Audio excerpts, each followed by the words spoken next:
Hello everyone and welcome back to another episode of my Out of the Park Baseball 22 series with the Pirates. And after a bit of a layoff in the series, I am back to recording episodes. I just was on vacation for a week, so I missed on pre-recording ahead of time. I kind of mentioned that in the comments, one of the comments that I got, if you did not know. So yeah, that is why I haven't posted in a little bit, but we're back. And we're back at the end of the season, the 2025 season that we're in. And it's kind of back to the basement for the Pirates this year, of course. As you may remember from the previous episodes, we didn't get off to, the greatest start. And, we made some moves in the middle of the season that we're more towards competing in the future. And that led us down a pretty, poor path at the end, but actually not all the way, quite all the way to the end, as we won 7 games in a row at the end of the season, which kind of mind-boggling. We really crushed our draft position. I mean, we'll still be in the top 10, but still, I mean, we could have. We were way below teams like the Diamondbacks, the Orioles, Mariners, Athletics. We were primed for like a top 4 pick, and for some reason, we just decided to kick it in gear at the end there. Also want to talk about the expected win-loss, see how we did compared to that. And we were a little bit below our expected performance, which is something I'm not surprised by. Of course, last year we had a great season, and we even played under that performance. This year we, struggled and played under the performance that we should have been around based on, our kind of team statistics. Kind of looking at those team statistics now, looking at our team stats, pretty much we just had a poor season, lots of pitching regression, and we went from having one of the best, pitching staffs, and which include starting pitchers, bullpen, in the league, and then we've fallen back to about middle of the pack. Our bullpen was particularly not very good. And also, we fell very harshly in the defensive department, being pretty much the bottom of the league in defense, which I'm pretty shocked to see, considering, we really didn't have too much turnover, necessarily, besides, some main things that I'll get into here. And offensively, we were actually not that bad. Our offense kind of had been, towards the back-ish of the pack in the past few years, and our pitching really was what was carrying us. But the offense still is kind of just right there, middle of the pack, 9th in runs scored, 9th in OPS. We're better at getting on base than most of the league, better in WOBA, not a lot of home runs, still fairly okay at running the bases. But so offense, I wouldn't chalk it up as that bad of a season for the offense. And at least in that department. So after going over those stats, we're going to go ahead and get into our individual stats and see how all of our players perform this season. So getting into kind of offensively, our catching tandem remains just incredibly good. Rortvedt had his best season yet, of course. Rode that to another All-Star appearance. Ali Sanchez was also very good.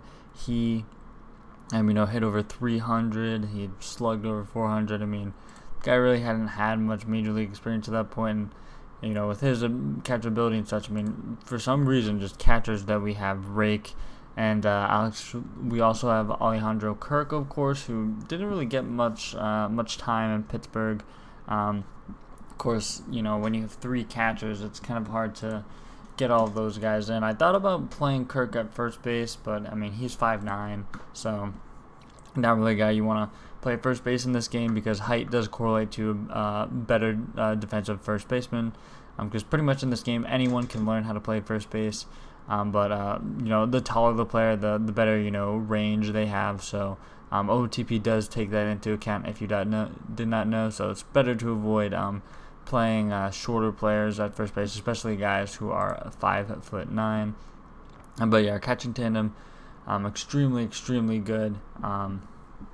These guys, Rortvedt's gonna be back. Ali Sanchez, maybe he'll be back. He's on an auto renew, so probably just keep him again for next year. Kirk, He also is still under team control. I'm most likely going to be dealing him in the offseason just because, there's no need to have a third catcher of his ability. And, it's not like these are three guys that we can all rotate, different positions, keep them fresh. They have good enough bats to stay in the lineup at different positions.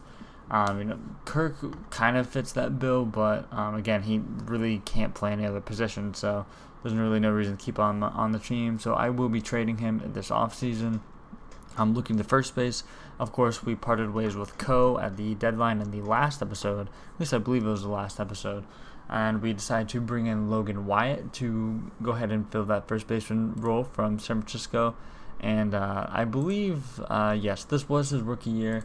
And in San Francisco, he was, getting a decent bit of ABs playing over there, playing some first base. And I know we acquired him, and ever since we acquired him, he, did pretty well. He, his overall season, 267, 359 OBP, slugging, 418, an above average offensive player. He's a fairly good defensive first baseman.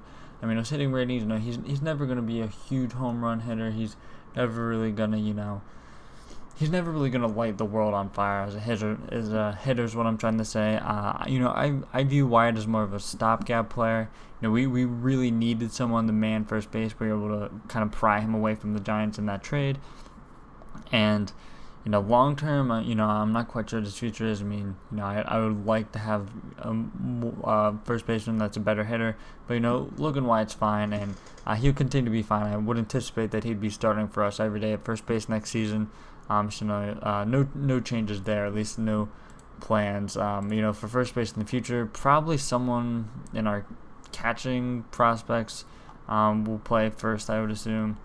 We have guys like Jared Jones, Zion Rose,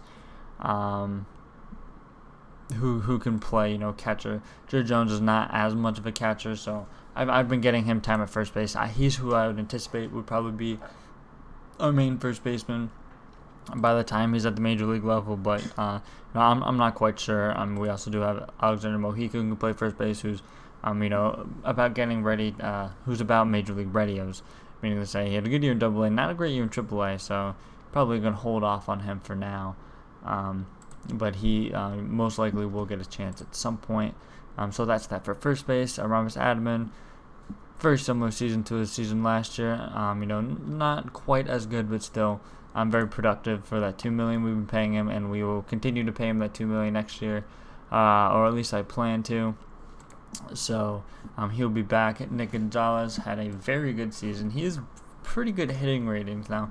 The interesting thing about kind of our team right now is we have a lot of guys who are rated similarly, and not a lot of guys who stand out. Like Gonzalez, is probably a little bit better of a hitter, maybe even a bit better of a player than Adaman.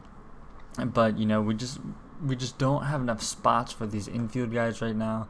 So a move is going to have to be made, I think, this offseason. We're going to be trading Kirk.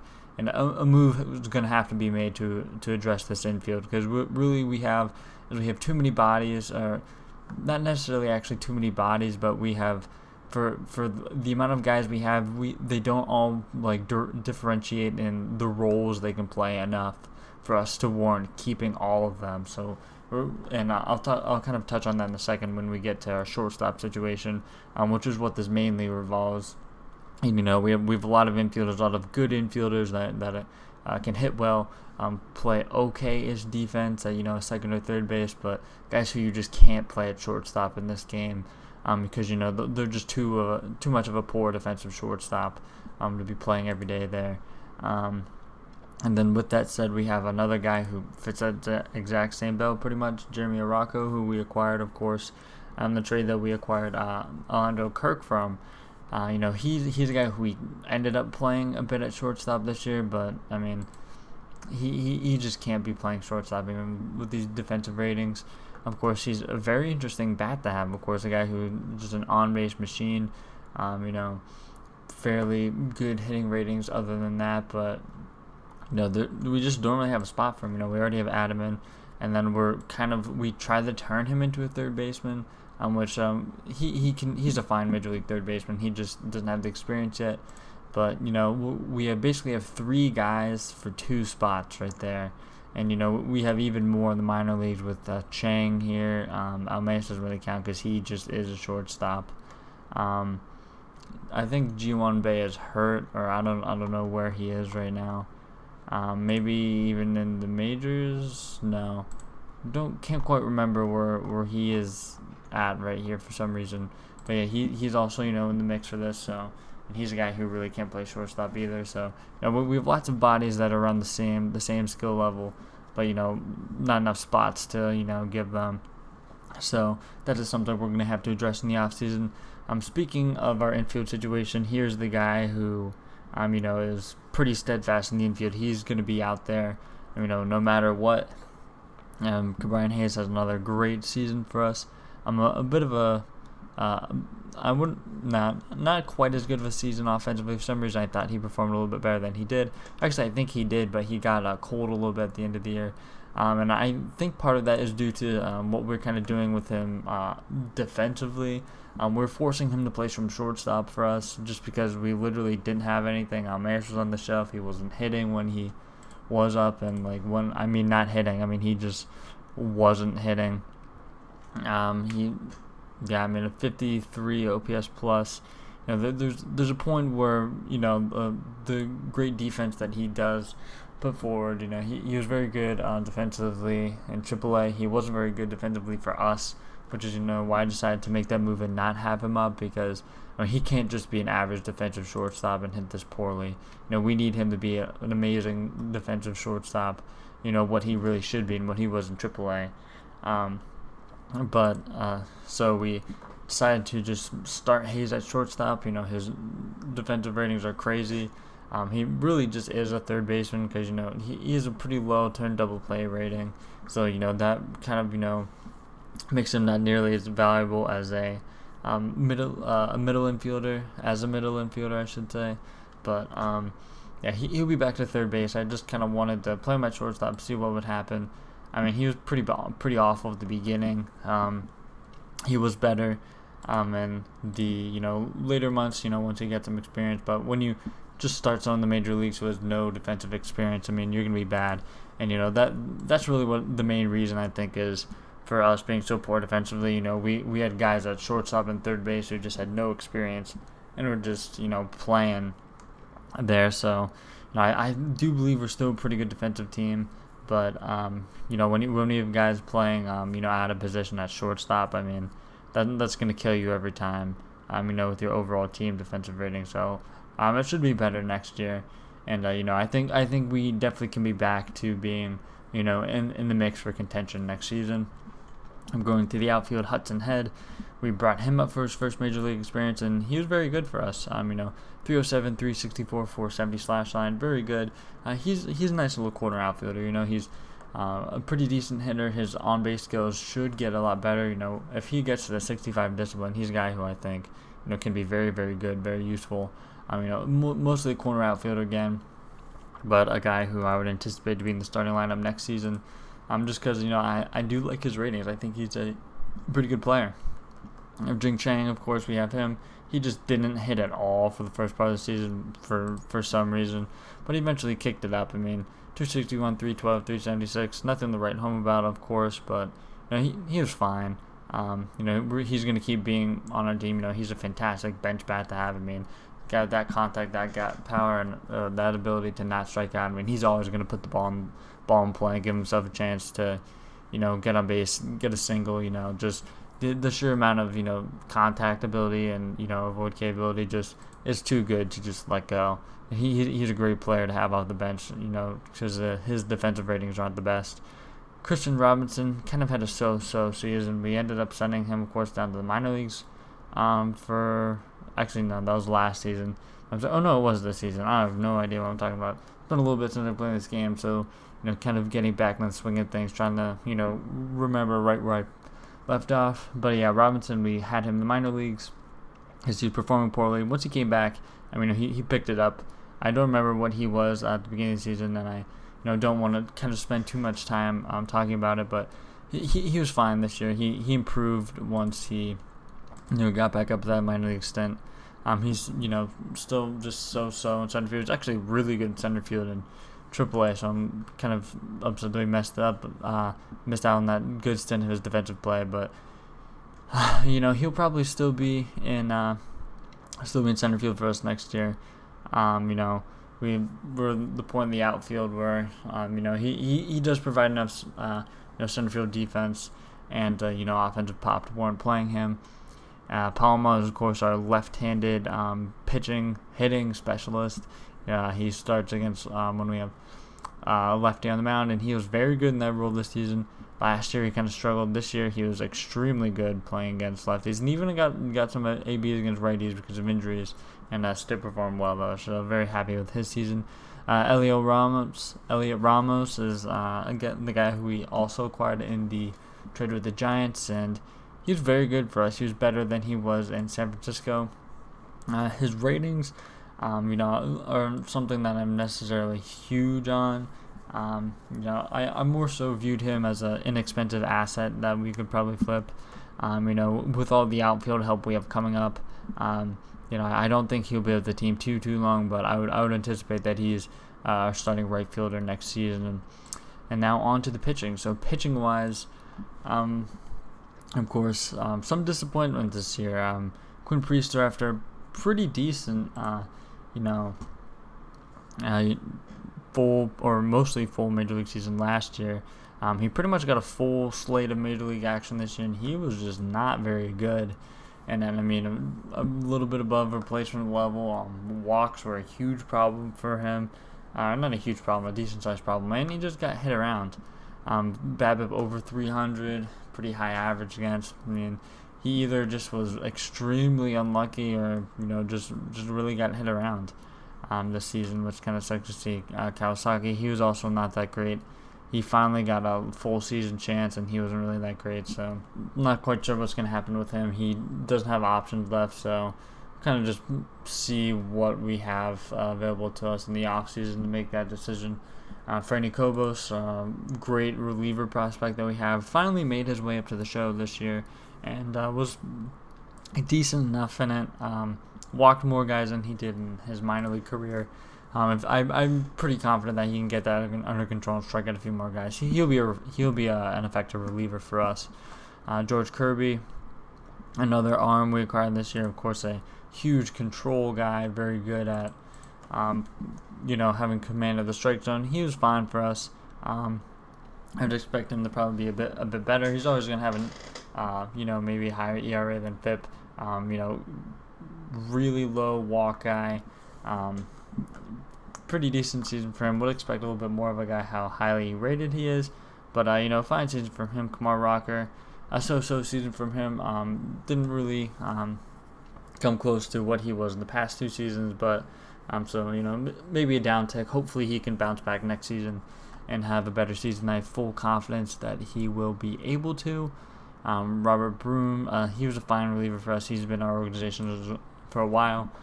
Mainly just, kind of a stock reliever that's, fine, about a league average guy. Javier finally, just didn't really pitch that well for us after just years and years of very good pitching, despite his fairly low rating. So, maybe he might be on the way out if he, still continues to do this. And he was actually, fine, but, just not the Javier we're used to. But with his declining ratings a bit, I still don't like his ratings too much. We probably could find guys who we like a bit better. Scott Alexander continues to be a good lefty reliever for us. Not quite how well he did last season, but still fine season. He gets big lefty hitters that we asked to out. Victor Gonzalez, another season improvement on last year, more like his 2023 form, but pretty fine season. Nick Nelson, he was very good for us. I believe he was an all-star this year, and he was. Good season from him. Very good season last year. Very encouraging things from him. Hopefully he can continue to pitch well for us. Reggie Lawson was very good. Of course, he was injured for a while last year. Didn't really play last year, but this year came back with a vengeance and had a fantastic season pitching and relief. Even a little bit in the closer role. Jeff Hartlieb, great season from him. He's been pretty reliable for us pretty much every time we have him on the Major League roster. He comes in and pitches very well. So, hopefully we can have him, on the roster again. next year. He's got another year of team control or 2 years of team control. So I expect him to be back. Ryan Nelson was our best starting pitcher this year, unsurprisingly. Almost a 5-1 player. He was excellent for us this year. So hopefully he continue to be excellent and help lead us towards the postseason next year.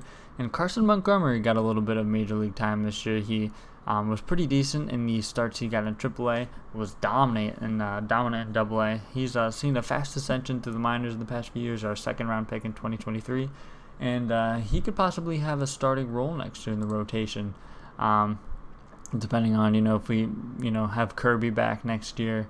Priester, if he continues to not be not perform well, Montgomery could step in.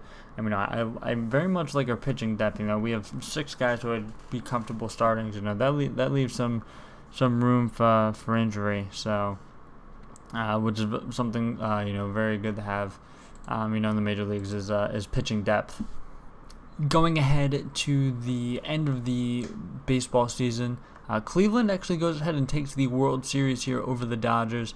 The Dodgers, I believe, were defending champions. Yes, they did win in 2024, but not this year. They do continue to have a juggernaut of a team, the same juggernaut of a team. It looks like they even added Yoan Moncada, who was all right for them, but this juggernaut of a Dodgers team isn't able to put away Cleveland here. Let's go ahead and look who they have. They have been a pretty decent team in this save so far. They've got Sandy Alcantara, Asa Lacy, who is a decent pitcher for them in their rotation. Drew Smiley, Shane Bieber, who is not the same Shane Bieber that he is in real life.